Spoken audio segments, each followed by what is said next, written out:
Hey guys, welcome to Election Center.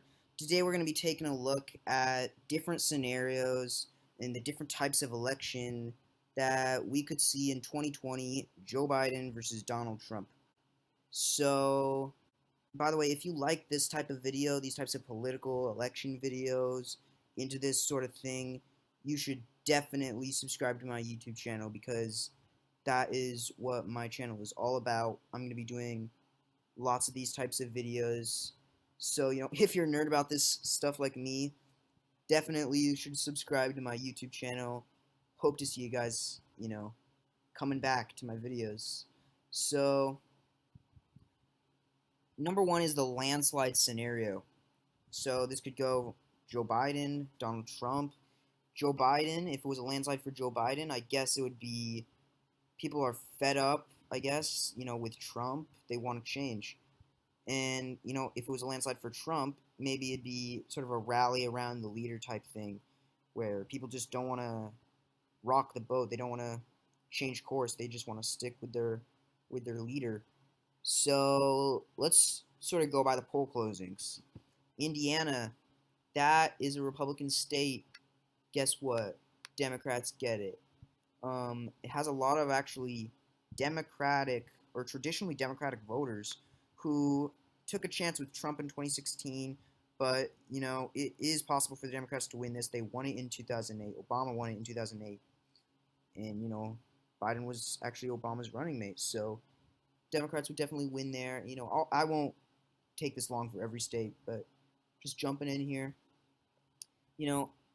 Okay. I was gonna go by poll closings. Let's just go as is most natural.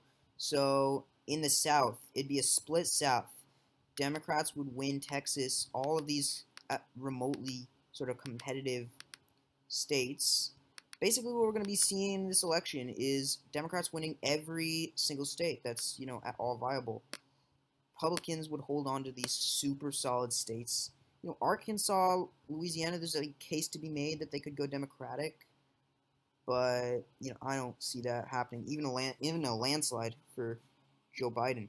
So Republicans would hold on to Tennessee, Kentucky.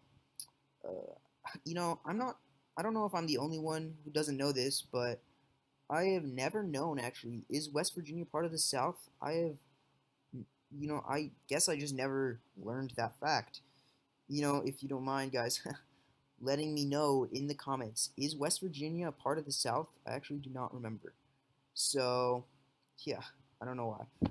Anyway, Missouri, you'd be surprised. That's going to go Democratic. It actually is pretty competitive for the Democrats. We always think of it as sort of a safe red state, it seems like. But, I actually look at the data in past elections. It actually, could go Democratic in a lot of these instances. And, Bill Clinton won it, so that's the 90s, not that long ago. Democrats would win in Missouri. All right, let's go to Illinois, Democrat. Okay, Iowa, Ohio. I'm actually going to quickly fill in a bunch of these battleground states. Democrat. They would win pretty much all the battlegrounds, as we've sort of already established, I guess. Northeast, so that's Nevada, Arizona, Colorado. Yeah, you get it. There's probably a couple more I'm just not paying attention to right now.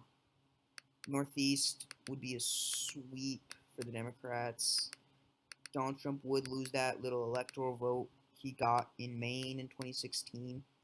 Democrats, no surprise, winning in D.C. big time. Almost 100% of the vote, probably. I mean, they already are like that, but it'd be basically 100% probably in this instance, or in this scenario. Nebraska, that's actually probably going to go even in a landslide scenario at a statewide level, it is always going to go Republican. Some people would think, hey, maybe Democrats could win that in a landslide scenario.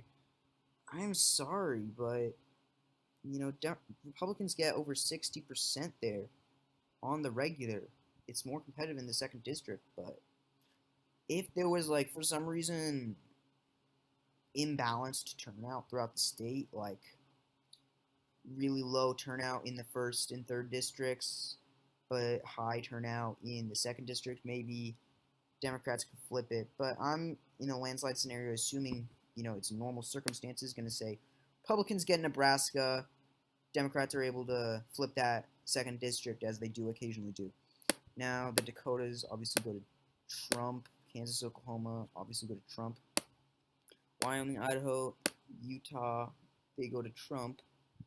New Mexico goes to Biden. Montana, you would be surprised, Some people know this, some people don't. I don't know if you're watching out there. I don't know if you're one of the people who, has not really learned about this factoid. But while in a lot of presidential elections, Republicans carry Montana, on the heavier side, it's, heavier margins, pretty heavier margins, yeah. In other statewide elections, Democrats fare okay there. They actually are able to pick some, win some elections. It's normally pretty competitive. So Democrats, in Montana, in this scenario, show up for Joe Biden. People in Montana would vote Joe Biden in this landslide scenario. I think it's because there are people who are either Democrat or Republican, but they're not overly, loyal to their party. That's sort of just my theory. I think they would vote Joe Biden. Obviously, people say maybe Oregon is trending red. This would kill those hopes, this type of scenario. Alaska, it's a Montana situation, Nationwide, actually, in presidential elections, we think of it as the most solid of red states, pretty much, but if you look at the data, you'll see Republicans don't have like an intense, strong lock on Alaska like they do in, like, say, Alabama, West Virginia. So I think Joe Biden would win Alaska. Obviously, he would win Hawaii. So that means the final electoral vote tally would be 455 electoral votes for Joe Biden and a paltry 83 electoral votes for Donald Trump. So let me just count off the states here. 1, 2, 3, 4, 5, 6, 7, 8, 9, 10, 11, 12, 13, 14. 14 states for Donald Trump, minus the 2nd Congressional District in Nebraska. If you ask me, that's pretty sad. But once again, this is, of course, the most intense scenario we can come up with. This is just a landslide scenario for the Democrats. And it actually, does go to show that there are a lot of these states out here that, could flip. This could happen, If it was a landslide for Donald Trump, this would be all red. There are more states than you might think, actually, that are, competitive, not solid red, solid blue. So anyway, continuing with landslide, let's do a landslide for Donald Trump. So this would be, as we were talking about earlier, the rally around the leader effect, People don't want to rock the ship. They don't want to rock the boat or whatever, So Republicans sweep the South this time. They do not split, Georgia, North Carolina, Virginia, Texas. They pick up Missouri. Obviously sweeping this sort of central region. They don't lose that 2nd Congressional District in Nebraska. Illinois, it's just too far gone. There actually is this interesting situation in Illinois. If it weren't for Chicago, Illinois would be a leaning red state. If you had really low turnout in Chicago, but then normal or, really high turnout in the rest of Illinois, it would go red. It's really just that tiny section of Illinois, Chicago. Such a higher population. It's such a big part of the state population-wise that's what makes it go blue, safe blue, in fact. Republicans would win Iowa, Ohio. They'd pick up Minnesota because it was actually really narrow in 2016. We saw in 2016 it's not that unlikely for Republicans to win Minnesota, so that would be a Republican pickup for the first time since 1972. Actually, when George McGovern lost Minnesota to Richard Nixon, he lost big time to Richard Nixon. He only won Massachusetts and D.C., one of the biggest lopsided electoral colleges we've ever seen. So anyway, Republicans win Wisconsin, Michigan, hold on to Indiana. They win Pennsylvania, and a lot of these northeastern states, too far gone, the Republicans to really have a shot at them, even in a landslide scenario. They'd win New Hampshire. they'd win in Maine all 4 electoral votes in this sort of scenario. You know, we think of these sometimes as more blue states. In a landslide scenario, they're going red. They just tend to be closer than these other New England, northeastern states. But okay, obviously DC, that's gonna go blue. Duh, right? New Mexico, that's gonna go red in a landslide scenario. You know, it is just not the safest of blue yet. You know, in 2024, maybe that'll be safe blue. It's not there yet. I'm sorry, it's just not there yet. Montana, that's going red. Nevada, going red. Now, look at this in the West Coast. Washington, blue.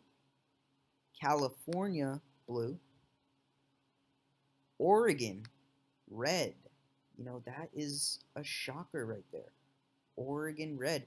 It is actually, you know, I think people outside of Oregon don't realize that it is actually a competitive state. Not the most of competitive states, but, you know, Republicans hit in the mid-40s there, or lower 40s. You know, Democrats don't have that much of, I guess, a stranglehold on Oregon as, you know, some of us would think. Alaska, but anyway, just a little interesting factoid there, I guess, about Oregon. That would be a Republican pickup. Alaska, going Republican. Hawaii, Democrat. That's so safe, Democrat. I mean, no chance of Republicans winning that, even in a landslide. So 1, 2, 3, 4, 5, 6, 7, 8, 9, 10, 11, 12 states for the Democrats, plus DC. 175 electoral votes for the Democrats to 363 for the Republicans. Now, you're noticing something. You know, I'm noticing it. You're noticing it. Trust me, I know you're noticing this, okay? The landslide for the Republicans is way less of a landslide than the Democratic landslide. That's because, okay, let me explain why. Democrats win in the urban areas, Republicans win in the rural areas. You know, that's part of actually why Democrats, their states, they have control of these big electoral vote states. They're not, you know, California, Illinois, and New York. These are not competitive states. They are safe blue states. So, you know, if we look at the safe red states, you know, North Dakota, South Dakota, those are 3 electoral votes. You know, there's not even a single safe red state that's above. Let me look at the biggest one. You know, in the 20 range. Tennessee, I think that might be the biggest one, yeah. Because, you know, Texas is actually competitive. So yeah, that is why we see less of a landslide for the Republicans. But, you know, in terms of popular vote, I guess it'd be a landslide. And it's just, you know, the Electoral College makes it work out that way. But anyway, this would be the landslide for the Republicans. So that is what a landslide election would look like in 2020. Joe Biden versus Donald Trump. Either 455 to 83 if it was Joe Biden, and then 363 to 175 if it was in Donald Trump's favor. So now the next scenario we're going to take a look at is the dead heat. Okay? The dead heat election. That's what I'm calling it. That's going to be, you know, you're on the edge of your seat on election night, biting your nails, you know, waiting for what's going to happen next. You have no idea what's going to happen, you know. So, really just like a truly close competition. So, we're going to give Republican Donald Trump these states that I'm filling in right now. Texas, you know, you don't even notice these ones maybe, but you notice Montana and then Texas. Everyone is looking at Texas. So, you know, actually, we'd be following Texas throughout the night. And then, boom, Texas is called for Donald Trump. And the crowd at, you know, Trump headquarters, Trump HQ, they'd go wild or whatever. Or they'd have a sigh of relief that Texas didn't go blue. Sigh of relief. Florida, we'd be watching it all night long, you know. They would call it at, you know, midnight probably. Or, you know, if it was really super close, 1 a.m., who knows. But, you know, around the same time as Alaska or whatever. After Alaska, a little bit before Alaska. So, who knows? It could go blue. We're just going to say it's going to go blue in sort of a nail biter. This, I guess, would be, you could say, Trump manages to tighten things up from how they are right now. Because right now, we're seeing a pretty heavy lead for Joe Biden. He manages to tighten things up in these crucial, battleground states. Arizona, Georgia, North Carolina, we'd be watching these throughout the night. So, if Arizona goes blue, chances are Georgia is going to go blue because they're kind of going on a similar course, but just for the, excitement, we're going to say Arizona. Republicans managed to hold on to win Arizona. Georgia, that goes Democrat. We're seeing these, really close stuff. Iowa goes Republican. So we're seeing them sort of split the battlegrounds. Ohio goes Democrat, who knows? North Carolina, Republican, or what? I think this is more realistic. Yeah, Ohio, Republican, North Carolina, Democrat. So Nevada, these are too far gone for the Republicans to win. The nail biter election, okay? It's gonna be like breaking news. Republicans win Pennsylvania, Minnesota, that'd be a watch. That'd be on the watch list, let's just say. I think it'd go Democrat, though. Probably Republicans managed to pull off Wisconsin, Democrats counter that with a win in Michigan. Let's fill in the safe states right now. People would be watching New Hampshire, in a really, competitive, wild election, that'd be, I guess, Republican. We'd see Maine go blue with the 2nd congressional district going red.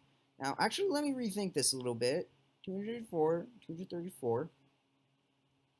I'm going to say one more of these states goes red. I'm going to make it North Carolina because, Georgia's trending blue. North Carolina has always been competitive. So, Republicans win. North Carolina, if you can't tell what I'm doing, I guess, like the newscaster type voice.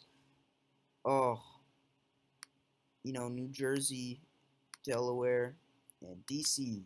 That would do it, for the Democrats. And obviously, this would be by poll closing times. So, Democrats would probably win because of some sort of battleground state, I guess, whenever they call them. So that's 289 for Joe Biden, 249 for Donald Trump. And, guys, I guess this was, not the most analytical, scientific scenario. This is just, cool scenario to look at. A lot of, excitement on election night, seeing what would happen. Now, quickly, I just want to touch on this one before we move on to the next one. The safe election, okay? Just the safe states. No surprises, you could call it. Just like what we thought was going to happen. So, I guess in this scenario, Trump tightens up things a bit. This is not a prediction of what I think is going to happen or what things look like right now. This is just like if it was really an uneventful type election, just really no surprises out here on the electoral map. We see a win in Pennsylvania, or no, probably a loss in Pennsylvania. Really just a run-of-the-mill election. Just like, wow, that went as expected. So, yeah. This is maybe this. Yeah, this would be a run-of-the-mill average Joe election. Anyway.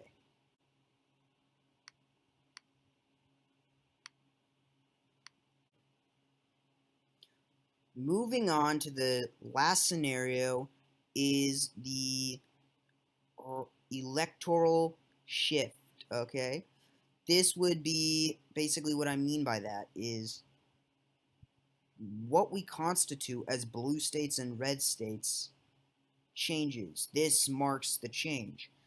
So basically, I guess you could say what this map I'm showing you is where the states are headed right now, where things are going. So we'd see New Mexico, Joe Biden. I'll just start with New Mexico, I guess. Arizona. What's happening in Arizona? We see increased Latino voters, and what we see in Arizona is Republicans are falling, Democrats are rising, so that is trending blue. So that's going to go Democrat. Nevada, it's always been a battleground. It's getting to be more and more Democrat. Same as that's why I feel New Mexico blue too. Colorado, this is one of those like sort of, I would consider these ex-battleground states. Nevada, New Mexico, Colorado. That's what I'm going to call them. Ex-battleground states. You know, they used to be battlegrounds, and they've been going more heavily to the Democrats. And it's been a while since the Republicans really had a chance to win here. But anyway, California, that is staying with the Democrats. You know, it's not. I'm not really sure if that state is shifting much. It's going to stay with the Democrats by big margins. If you guys, I'm sure, you know, almost all my viewers here know that California is one of the safest of the safe states, and you know, that's probably, you know, one of the most important Democrat states. It's 55 electoral votes. Yeah, so that's going to be safe. Washington, I'm not sure if a similar situation is going on as in Oregon. I'm fairly certain that Oregon is trending red. You know, I think, I'm not sure, it's, you know, used to be competitive, but I'm pretty sure it's trending red. You know, I think it's been going less and less blue over the years. And I'm pretty sure that, you know, maybe 2028, 2032, if things go on the current trajectory, this is going to be a red state. But anyway, if in 2020, you know, this could mark the shift where it sort of, we finally see Oregon being a lean red, something like that. Washington, that's probably going to, you know, still go blue. I'm feeling these states red. You know, Montana, it's kind of staying stagnant. Nebraska kind of staying stagnant. Texas goes red. Hawaii goes blue. Texas, sorry, no, not. Did I just say Texas goes red? I think I meant like Oklahoma or something because it's, yeah, whatever. I think I meant Oklahoma because my mouse was hovering over Texas or something like that. Okay. Texas, that goes blue. That goes blue. Texas, it's trending blue, and it's not just Texas. It's Georgia. It's actually, you know, South Carolina, it's trending blue, right? Virginia, it's been trending blue for a while. But we see the rising Democratic South, the rising Democratic vote in the South. Democrats are actually starting to be more competitive in the South. Texas, Georgia, Democrats could win those this year. And then Virginia, that's kind of been in Democratic column for a while. Mississippi and South Carolina, believe it or not, these are trending blue. We think of these as safe Republican states. Democrats are starting to get in the 40s here. You know, Democrats are starting to do okay here. So these, in a realigning election, we're going to see these go blue. Florida, who knows? You know, who knows in Florida? But I'm going to give Florida and North Carolina to the Democrats just because we see this rising Democratic South, and these are both southern states, so I'm going to give that to them. Louisiana, Alabama. Some of these states, I'm sorry, folks, they're too far gone, and I don't really see them trending as heavily. You know, Texas and Georgia, and to a lesser extent, Mississippi and South Carolina. We know for a fact those are trending blue, but these other states, they're a lot more subtle in, you know, their trajectory. So they're going to sort of stay in the Republican column. Missouri, you might remember earlier in my video when we were talking about landslides, it's competitive, but it's been competitive for a while.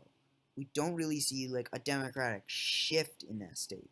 We just see sort of Democrats, you know, in the low rumblings of the 40s, you know, they always kind of come close to, you know, being narrow there in terms of the margin, but they never pull it off.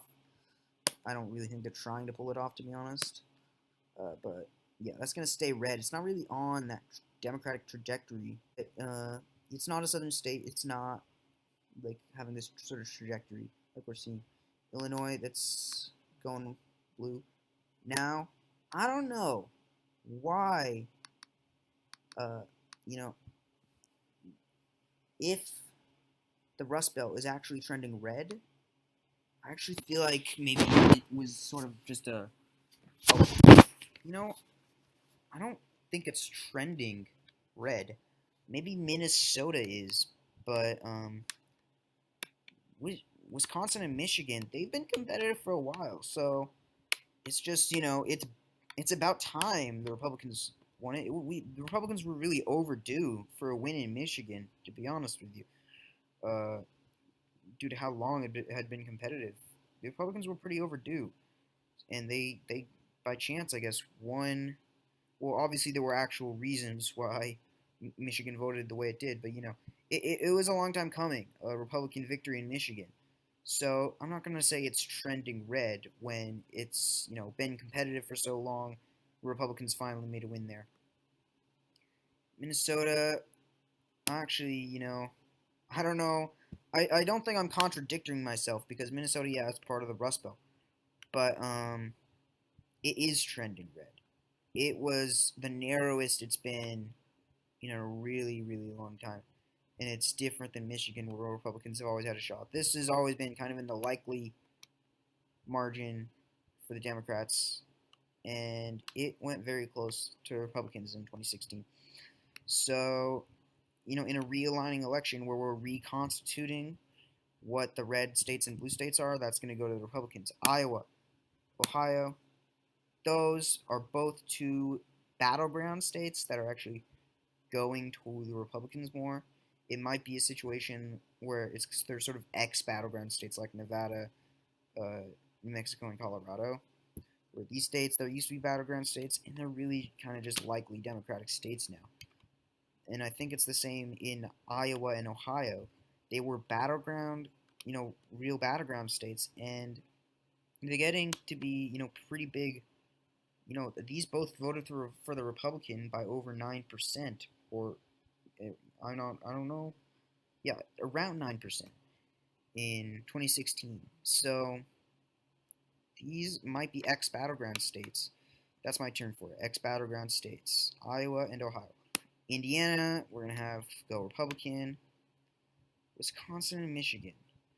I'll just in this realigning election, I'll just give them to the Republicans. As I said, I don't think that they're really trending red, but in this realigning election, Minnesota is, if it's gonna, if Minnesota goes red, chances are Republicans are going to pick up some of these states like Wisconsin and Michigan, even if they're not. This isn't necessarily reconstituting them. Like Florida, I don't know if that's going to be reconstituted, but whatever. You get what I mean. Pennsylvania, we'll give that. Sorry, we'll give it to Republicans. York, Democrat. New Hampshire, that is another situation of it's been competitive for a while. Republicans, it's been a long time coming. Republicans having a victory in New Hampshire. It's been a while, so I don't really think that's trending red, and I think the Democrats are most likely to win it. Maine, that is gonna be statewide Democrats win. I think actually it's gonna go Democrat. All of it. The 2nd Congressional District, I have been seeing people think it's going to go Republican, and I disagree. He won it by, he won a lot of states by narrow margins that he will not win in 2020, I think it's one of those states. Anyway, this is what I guess, I don't know if it's a realigning election, an electoral shift. This is what the electoral shift election would look like. It looks, a lot different. It almost, in some ways, looks like Democrats get the South, Republicans get the North. But then you see over here, it's really quite an interesting looking electoral map. So anyway, that is the Electoral Shift election. So anyway, guys, those are what I think are the different types of elections we could see in 2020, you know? We're probably not going to see exactly those types of scenarios, but just to give you, you know, sense of like what happens in elections, what types of things, you know, scenarios can happen. So anyway, hope you guys like that video. I have had a lot of fun talking about this, doing this with you guys. You know, I love doing this. And if you love doing this too, you love elections, subscribe to my channel, Election Center. I'm going to be doing these videos. After all, it's called Election Center. Anyway, peace, guys. See you next time. Hope to see you in the next video. Alright. Like, share, subscribe. See you in the next video. Bye.